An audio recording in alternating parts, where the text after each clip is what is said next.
umuntu oyihlebu uyiproblem ngoba uthi akahlobane nomuntu onomona. Umuntu onomona mfethu uyiproblem ngento eyi-1. Ngingaphosta impumelelo yami ku social media.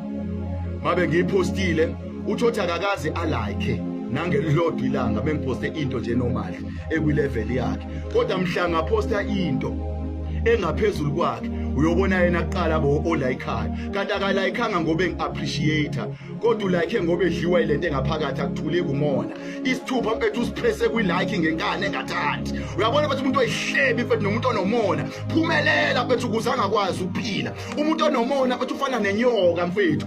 Inyoka mfethu upoison wenyoka usemazinyweni ingakho inyoka ingayilumi.